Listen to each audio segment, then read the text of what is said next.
изображен процесс подписания договора между ингушами и представителями Российской империи, то есть солдатами. Экскурсоводы рассказывают молодому поколению о начале периода вхождения ингушей в состав Российской империи. 17 марта – день, который навсегда вписал Ингушетию в историю страны. В 1770 году Ингушетия добровольно вошла в семью российских народов. Это судьбоносное событие явилось началом ингушской государственности.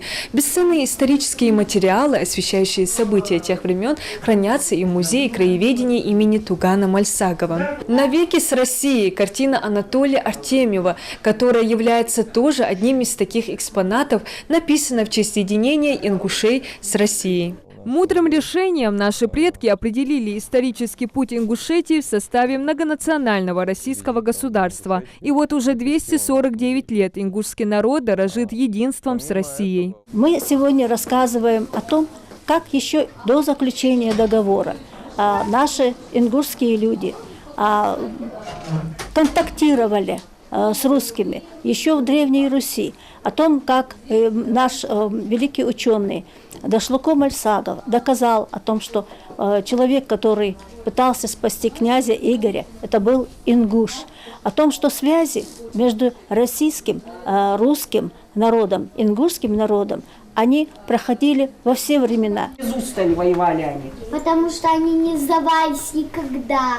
Самые юные гости знают не понаслышке о храбрости ингушей, проявленной в сражениях на любом боевом поле. Участвуя в русско-турецкой, русско-японской, Первой и Второй мировых войнах, храбрые сыны народа не раз доказали свою готовность отдать жизнь за родину. С первых дней вхождения в состав российского государства наш народ самоотверженно отстаивал интересы и независимость родной страны. Тут показали много медалей, одежды.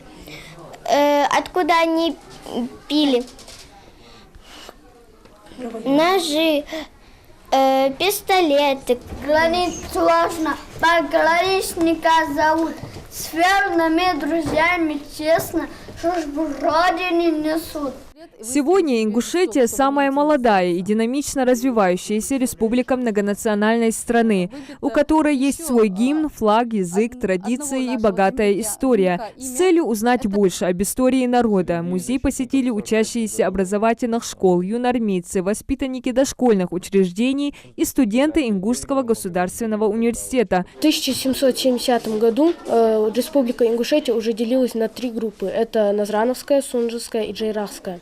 То есть в то время уже люди осознанно поделились на тейпы. О пути ингушей со дня исторического выбора детям регулярно рассказывают и в образовательных учреждениях, где проводят различные мероприятия, классные часы, встречи с очевидцами. Педагоги считают важным в первую очередь прививать молодому поколению интерес к изучению истории своего народа. Классные часы – это очень важное.